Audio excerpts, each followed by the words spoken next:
Műsorunk vége felé közeledvén nézzünk meg egy rövid riportot a magyarországi Baltazár Színházról. Ezt a színházat értelmi fogyatékos emberek csinálják. Nyáron Dunaszerdahelyen léptek fel, szeptember elején pedig Rimaszombatban.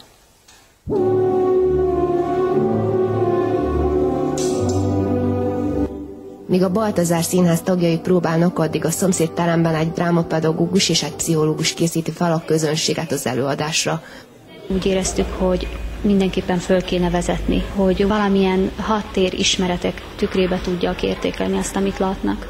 Noha Gondolj rám szívesen című darab egy örök témát dolgoz fel, a megindítóan őszinte és megrázóan ironikus vallomás a klasszikus Shakespeare-i drámának egy teljesen szokatlan értelmezése.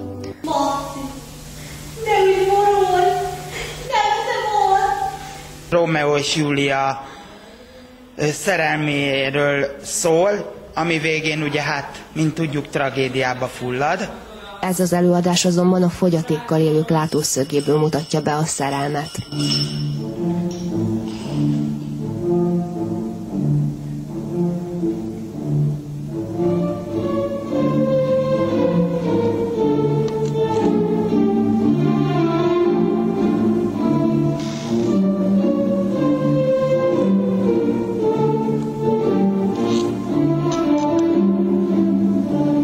Megrázó volt, hogy ők betegek, és mégis ilyen teljesítményt tudták csinálni, szóval felnézek rájuk.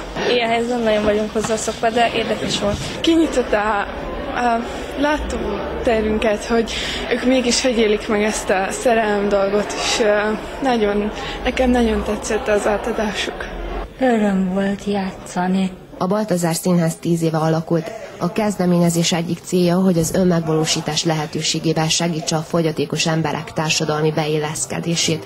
A társulat rendhagyó előadásai nem hétköznapi színházi élményt kínálnak.